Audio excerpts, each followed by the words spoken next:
Hello, welcome back to my channel. तो I hope आप सब अच्छे होंगे, एकदम मस्त होंगे। तो आपका सभी का स्वागत है दिमागी कसरत चैनल में।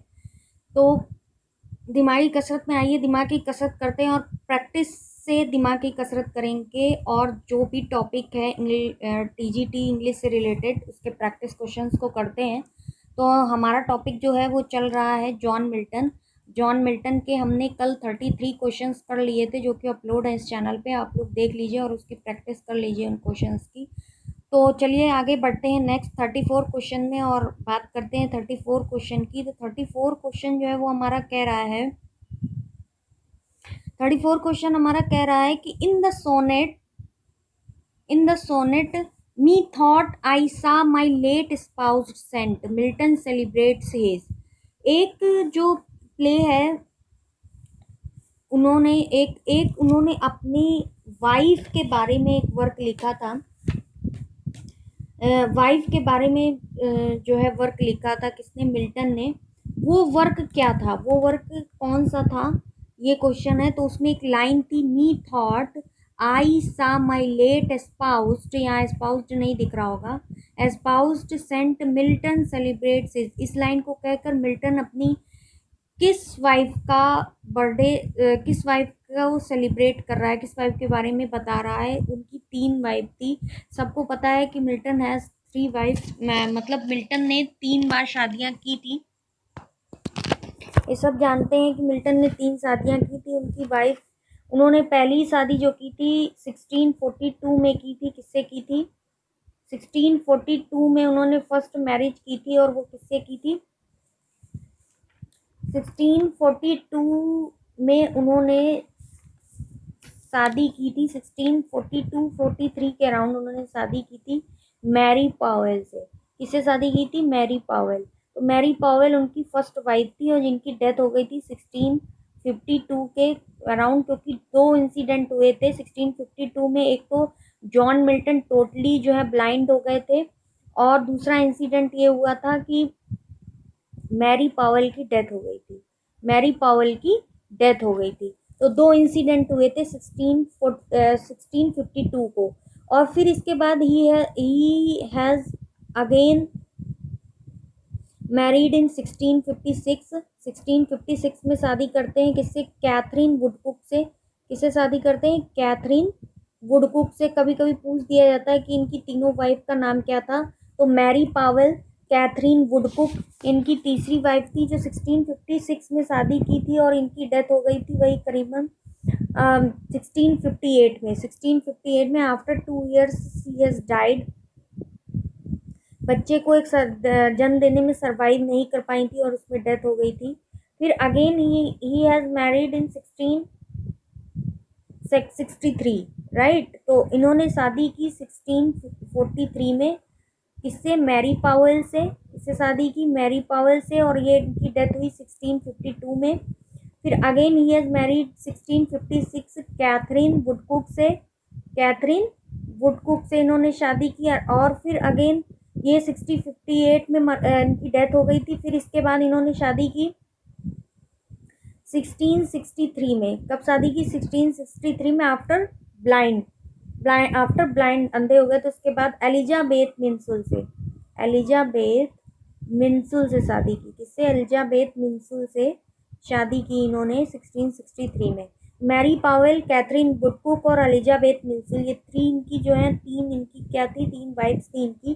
तो ये जो सोनेट है, methought I saw my late espoused I saint, ये जो इन्होंने लाइन कही है, ये इन्होंने अपनी किस वाइफ के बारे में कही है? क्वेश्चन ये पूछ रहा है।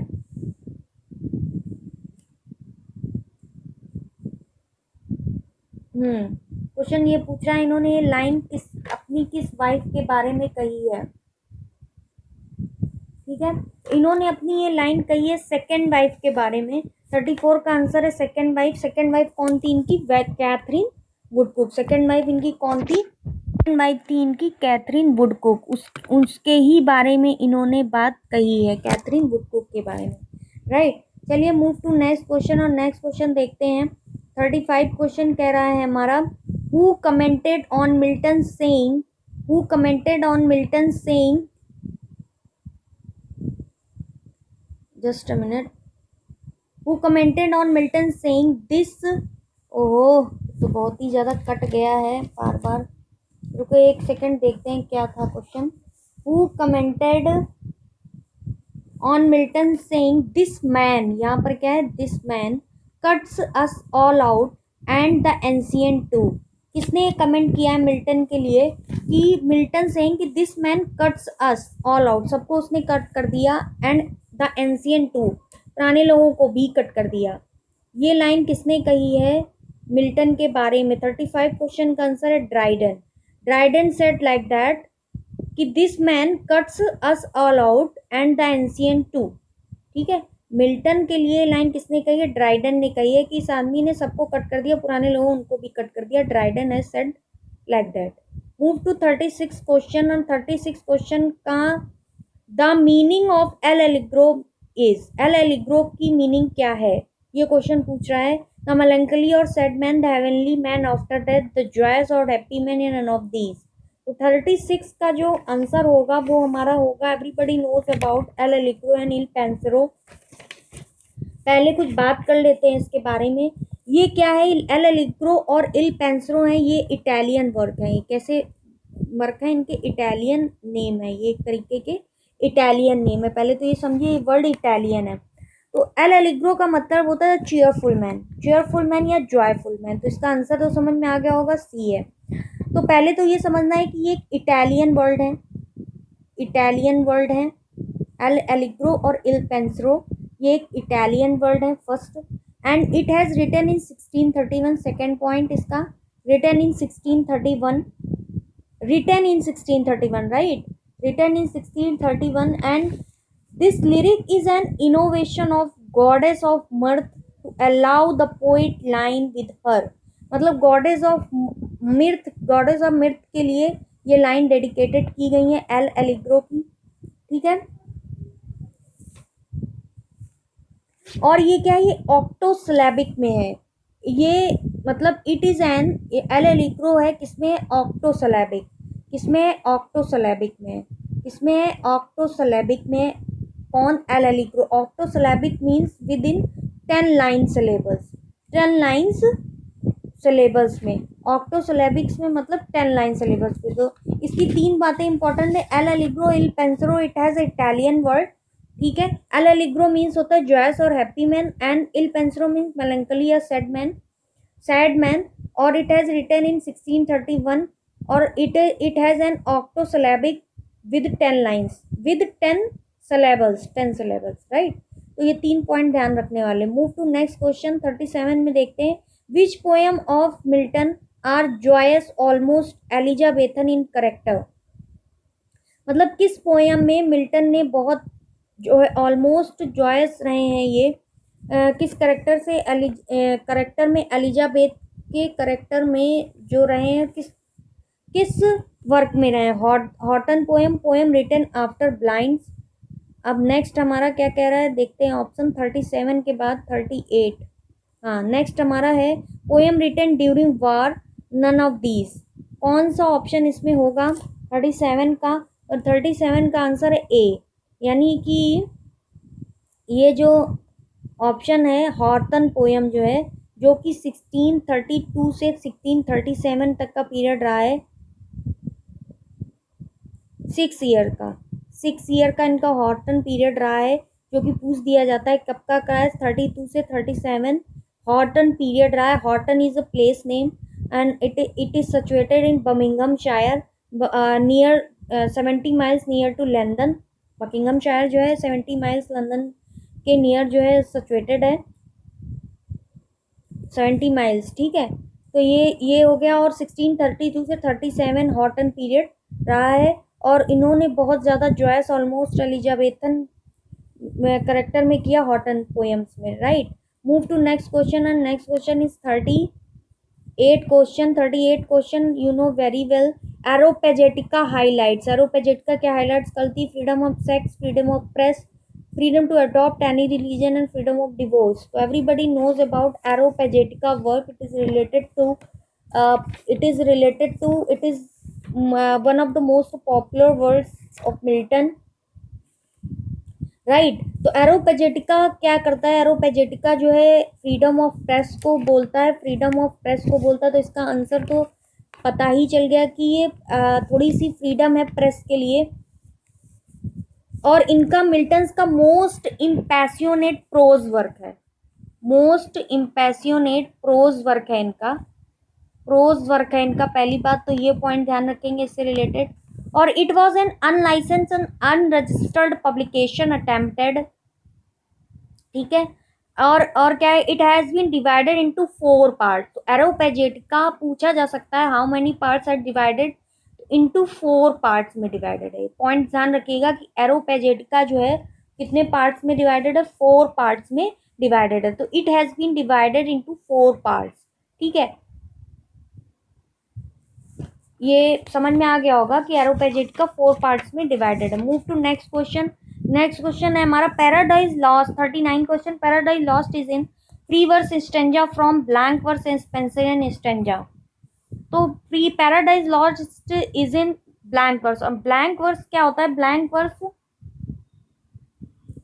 वर्स होता है कि ब्लैंक वर्स अनराइम्ड होता है बट यूज्ड विद मीटर, मतलब unrhymed but use with metre, या मीटर इसमें होता है बट ये अनराइम्ड होता है। 39 का आंसर होगा B. Move to next question. In Milton's life the period 1632 to 1637 is popularly known as, I have told you already, Horton period होगा 1632 से 37। तो 6 ईयर्स जो है वो इनके हॉटन पीरियड में रहे थे। क्यों कहा जाता है कि हॉटन एक प्लेस का नाम है, इसलिए कहा जाता है, ठीक है। ये हम ऑलरेडी बता चुके हैं आपको। तो move to next question. 41 question. The abilities of the poet are the inspired gift of God rarely bestowed. Question कह रहा है कि ये हु सेड, ये लाइन किसने कही है कि the ability of the poet, poet की जो एबिलिटी है, are the inspired gift of God rarely bestow. मतलब पोइट की जो एबिलिटी है वो गॉड गिफ्ट से इंस्पायर करती है, जिसको कि नवाजते हैं हम लोग, बहुत सम्मान देते हैं। ये लाइन किसने कही है, 41 का आंसर होगा मिल्टन। मिल्टन के लिए लाइन हु सेड, ये लाइन मिल्टन के लिए है। 42 question. When Milton wrote on the morning of कृष्ण nativity his age was only 21 years old, right. तो इसका आंसर होगा 21 ईयर्स, यानी it has written in 1629 when it was completed BA, when it was completed BA and after 1632 completed MA, right, ठीक। तो ये ध्यान रखना है। नेक्स्ट है 43 क्वेश्चन। और 43 क्वेश्चन कह रहा है L'Allegro, Il Penseroso, Arcades, Comus, Lycidas belongs to the Boston period, the Horton period, the melancholic period, या none of these. So I have told you 1631 written L Allegro. Comus, it has written Comus the Masak, and it has written which year? Tell me. Comus, it has written in 1637 and Lycidas also 1637. अब बचता है Il Pensero. तो Il Pensero it has written also in 16,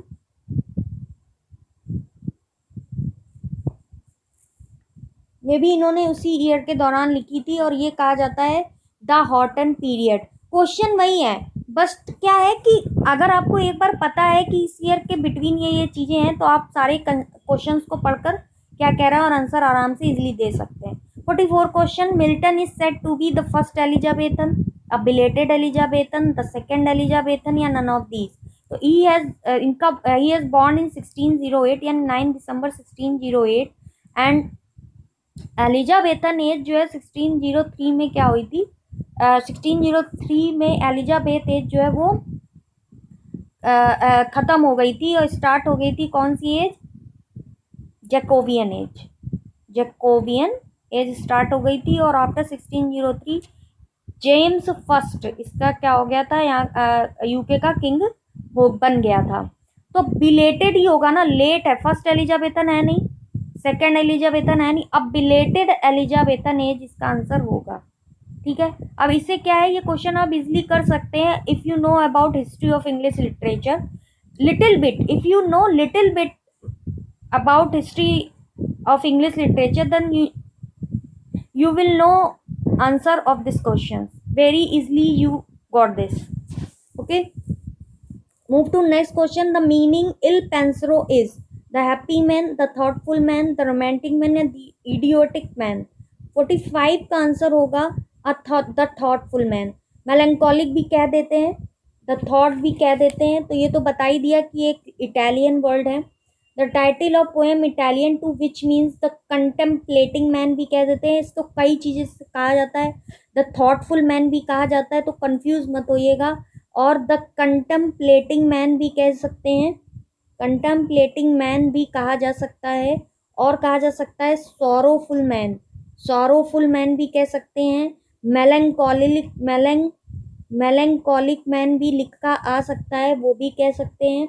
तो कई तरीके से कह सकते हैं. और इसमें इन्वोकेशन है गॉडेस की मेलंकोली की जो है बात की गई है. और ये डिस्क्राइब करता है pleasure of studious meditative life of tragedy, epic poetry and music. और it influence the graveyard poem of 18th century. 18th century it influence किया था. जो ग्रेवयार्ड पोएम लिखी गई थी वो इसी से इन्फ्लुएंस्ड होकर के ही लिखी गई थी. तो ये ध्यान रखिएगा. द कंटेम्पलेटिंग मैन आ जाए तो भी कंफ्यूज मत होइए. Sorrowful man, melancholic man and the thoughtful man. तो इसका आंसर हो जाएगा B. Move to next question and next question is 46. Il Penseroso after banishing deluding joys welcome the goddess. तो इल पेंसरो 46, हाँ 46 का आंसर क्या होगा कि Il Penseroso after banishing deluding joys welcome the goddess heaven spirit melancholy venus या pleasure. तो 46 का answer होगा इल पेंसरो. मेरे हिसाब से मेलंकोली होगा, क्योंकि इल पेंसरो मीन्स है रिलेटेड टू मेलंकोल, मतलब मेलंकोली से रिलेटेड है, दुख से ही रिलेटेड है. Move to next question. And next question है 47 question. And 47 Paradise Lost book first Saturn is compare to. Saturn अपने आप को किससे कंपेयर करता है? जाइंट, गोस्ट, लेविएथन या वेम्पायर. तो आई थिंक जो इसका 47 का आंसर है वो लेविएथन. 47 का जो आंसर है वो क्या होगा? लेविएथन उसका आंसर होगा.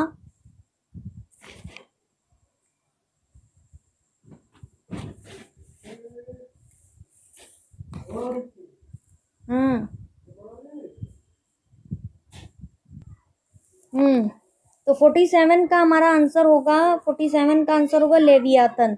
जो बुक फर्स्ट है वो कंपेयर की गई है.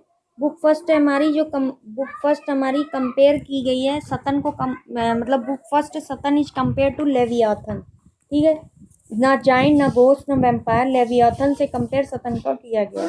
Who was next to Saturn. 48 question. Who was next to Saturn. Saturn कहाँ का किंग होता है? हेल का.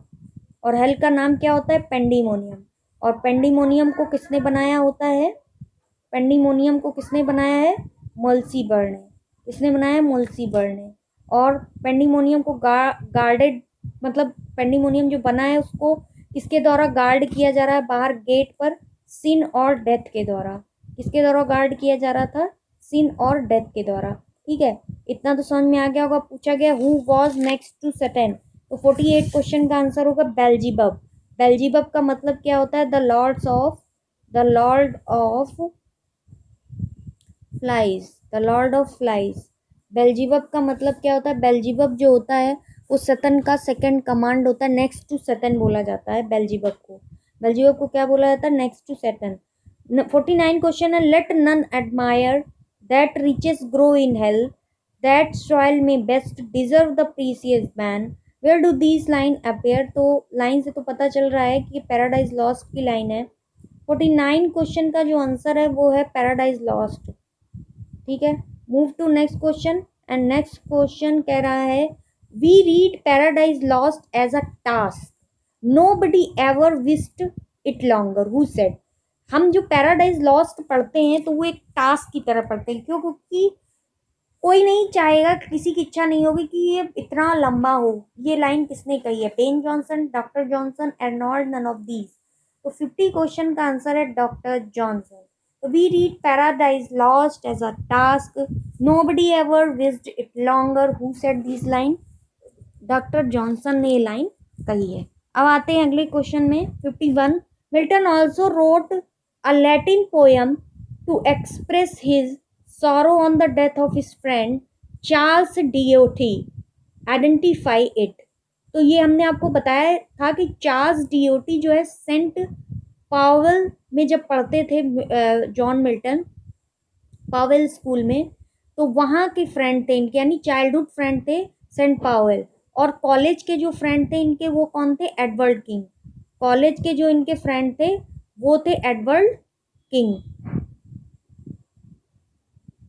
कॉलेज के इनके जो फ्रेंड थे वो थे एडवर्ड किंग. तो इनके दो ही फ्रेंड थे जो कि बेस्ट थे और इनके बारे में इन्होंने वर्क लिखा, चार्ल्स डियोटी एंड एडवर्ड किंग. तो चार्ल्स डियोटी जो है करेक्टर एपिथैलेमम से रिलेटेड है. किससे रिलेटेड है? एपिटैफियम डेमोनिस. एपिटैफियम डेमोनिस. तो death of his friend Milton also road a Latin poem लिखी है इन्होंने, और उसमें मतलब ये एक लैटिन पोयम है और उन्होंने इसमें दुख बताया है किसकी? अपने दोस्त चार्ल्स डियोटी दोस्त के बारे में, और वो है एपिथैलेमम नहीं है, ये ध्यान रखिएगा, एपिटैफियम. एपिटैफियम डेमोनिस ये नाम है इस वर्क का. ठीक है. Move to next question. Milton was passionate man who believed in passionate times. Who said these lines? Milton एक पैसियोनेट मैन थे जो कि रहते थे पैसियोनेट टाइम से रिलेट होकर. ये लाइन कही है जॉन बैले ने. ये लाइन किसने कही है? जॉन बैले ने ये लाइन कही है. Milton was a passionate man who lived in passionate times. Who said these lines? John Bailey. Who said these line? John Bailey ने ये लाइन कही है कि मिल्टन एक पैसियोनेट मैन थे. जॉन बैले ने लाइन कही है. Right. Move to next question. Who appointed Milton to the post of Latin secretary? किसने मिल्टन को अपॉइंट किया था पोस्ट ऑफ लैटिन सेक्रेटरी के लिए? 53 का आंसर होगा क्रॉमवेल. चार्ल्स जो फर्स्ट थे 1625 में हमारा कैरोलिन एज जब स्टार्ट होता है. कैरोलिन एज कहाँ है ना, आपने अगर थोड़ी सी हिस्ट्री पढ़ी होगी इंग्लिश की तो आप क्वेश्चन इजीली कर लेंगे. मैंने इस लेक्चर में history of English literature divide करके डाला है. उससे क्या होगा कि आपके माइंड में फ्रेम हो जाएगी, एक हिस्ट्री जो है वो ईयर टू ईयर फ्रेम हो जाएगी आपके माइंड में. उससे आप किसी भी क्वेश्चन को कर लोगे. अब जैसे इस क्वेश्चन का अगर मान लो 53 का आपको आंसर नहीं आइडिया है, तो if you know about history से रिलेटेड जो ईयर्स हैं अगर आपको पता है तो आप इस क्वेश्चन का आंसर इजीली दे दोगे. 1603 से 1625 हमारा जैकोबियन पीरियड रहा. एंड आफ्टर 1625 1642 कह लो या 1642 कह लो, ये रहा हमारा कैरोलिन पीरियड. और कैरोलिन पीरियड में चार्ल्स फर्स्ट जो थे वो किंग थे जिनका एक्सिक्यूशन कर दिया था क्रॉमवेल ने. और उसके बाद 1660 जो फिर 1640 के आफ्टर 1642 जो है वो प्यूरिटियंस का राज रहा 1660 तक. और 1660 के बाद में रेस्टोरेशन पीरियड स्टार्ट हो गया. ठीक है. तो क्रॉमवेल ने जो है वो post of Latin secretary Milton को अपॉइंट किया था. नेक्स्ट है क्वेश्चन कि Milton appears in Samson Agonistes as the figure of. 54 question का आंसर होगा सैटन, सैमोसन, शैतार या none of these. Milton appear होते हैं सैमसन एगोनिस्ट में as the figure of. Milton कैसे अपीयर होते हैं? 54 क्वेश्चन का आंसर होगा सैमोसन की तरह अपीयर होते हैं. 55 question. O dark dark dark amid the blaze of noon, irrevocable dark, total eclipse, without all hope of day, these line appears in the. Line किसमें अपीयर होती है? 55 क्वेश्चन का आंसर होगा सैमसन एगोनिस्ट. तो ये लाइन ध्यान रखिएगा, ये लाइन इंपॉर्टेंट हो सकती है. O dark dark dark dark amid the blaze of noon, irrecoverable dark, total eclipse, without all hope of the day, without all hope of day. These line appears in Samson Agonist. Right. Move to next question. Which one is Milton's epitaph? For option, ad petrum, allegro, या none of these. एपिटॉफ Milton का इनमें से कौन सा एपिटॉफ था? तो 56 का हमारा आंसर होगा फॉर हॉब्सन। 56 का आंसर क्या है? For Hobson. ये मिल्टन का एपिटॉफ था। क्या था मिल्टन का एपिटॉफ? For Hobson. फॉर क्या था? For Hobson. Move to next question. Which epic of Milton is the product of the Reformation and Renaissance? कौन सा एपिक था मिल्टन का जो रेनेसा और रिफॉर्मेशन का एक कहा जाता है कि मिल्टन का एक प्रोडक्ट जो रिफॉर्मेशन और रेनेसा के लिए जाना जाता है? कौन सा एपिक था? तो 57 का आंसर है हमारा पैराडाइज लॉस्ट। ठीक है, move to next question. Milton seems in Paradise Lost to be campaigning the cause of individualism, utilitarianism, rationalism या वुमेन फ्रीडम।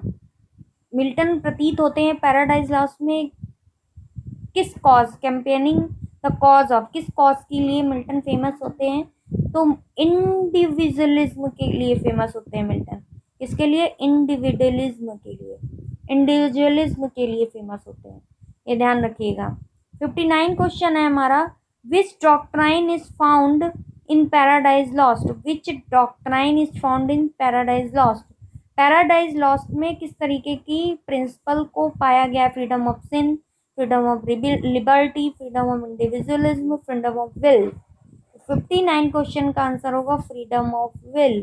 ठीक है, तो पैराडाइज लॉज में जो डॉक्ट्राइन है वो किस तरीके की पाई गई है? Freedom of will. ठीक है, move to next question. Milton को पैसियोनेट किसने कहा? जॉन बेयरडी ने बोला मिल्टन को पैसियोनेट। ठीक है, Milton wrote no languages. Who said these lines? Milton wrote no languages. Milton ने कोई लैंग्वेज नहीं लिखी है, किसने कहा है? तो 60 क्वेश्चन का आंसर होगा जॉनसन। जॉनसन ने कहा है मिल्टन रोट नो लैंग्वेजेस। और एक लाइन ये भी कही है कि मिल्टन ने कट कर दिया था सभी को और पुराने लोगों को भी कट कर दिया था, डॉक्टर जॉनसन ने कही है। Milton wrote no languages, it has also said about Milton who? Johnson. Move to next question. Let there be light and light was overall, why am I thus bereaved? ठीक है, let there be light and light was overall and why am I thus bereft?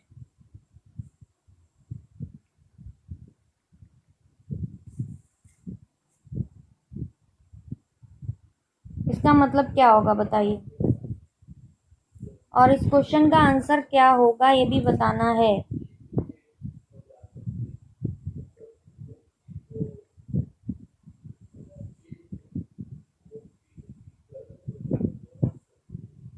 bereaved का मतलब होता है कि Y am I thus bereaved। bereaved मतलब शोक संतप्त। उनकी लाइट आंखों की चली गई थी ना, तो वो बहुत शोक में थे इस बात से कि लाइट क्यों चली गई।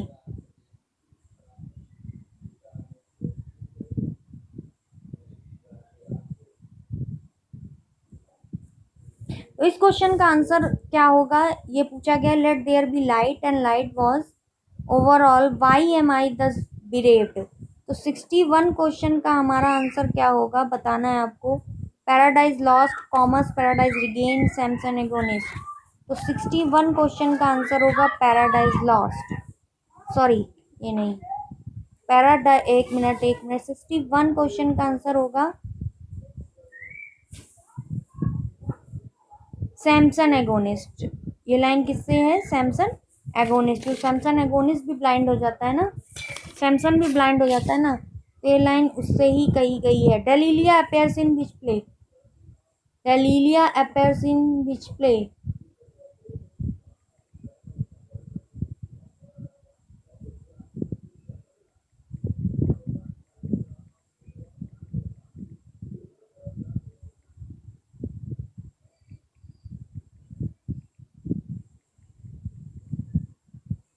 Commerce, Samson Agonistes, Paradise Lost, Paradise Regained. तो Delilah appears in Samson Agonistes in two का सी ऑप्शन करेक्ट है।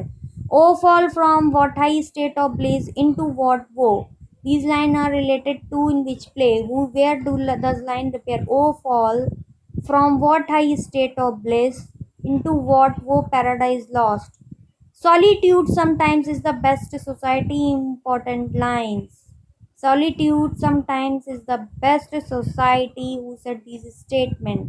तो 64 का आंसर होगा जॉन मिल्टन, और ये लाइन कही गई है किसमें? पैराडाइज लॉस्ट में। Milton was a devil's party without knowing it, who quoted this to Milton? Devil's party, William Blake ने ये लाइन कही है। तो जो आंसर होगा हमारा 65 का वो होगा विलियम ब्लैक। ठीक है, डेविल्स पार्टी के बारे में किसने बोला है? विलियम ब्लैक ने बोला है। L'Allegro, Il Penseroso, Lycidas belong to the period Horton period, I have told you earlier questions. Okay, the third wife of Milton is Elizabeth Minsul. First wife Mary Powell, second wife Catherine Woodcock, third wife Elizabeth Minshull. Mary Powell से शादी हुई थी 1643, 52 में इनकी death हो गई। 1656 Mary, 1658, और Elizabeth से शादी हुई 1663 में। ठीक है, 68 in 1671 Milton issued his last volume of poetry which contained Paradise Regained and Samson Agonist, Lost, Paradise Regained, On His Blindness, none of these। तो Paradise Regained ही आई थी 1671 में, क्योंकि Paradise Lost का I have told you it has started to write 1658 and finished 1665 and published in 1667। ठीक है, which one? Paradise Lost। okay, move to next question। 69 the period known as the age of Milton is, कौन सा period इनमें से as of Milton कहा जाएगा? बताइए। 1620 sorry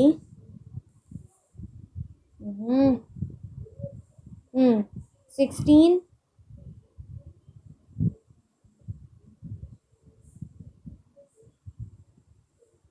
okay, तो चलिए आगे क्वेश्चन नेक्स्ट लेक्चर में करते हैं। ठीक है, थैंक यू सो मच।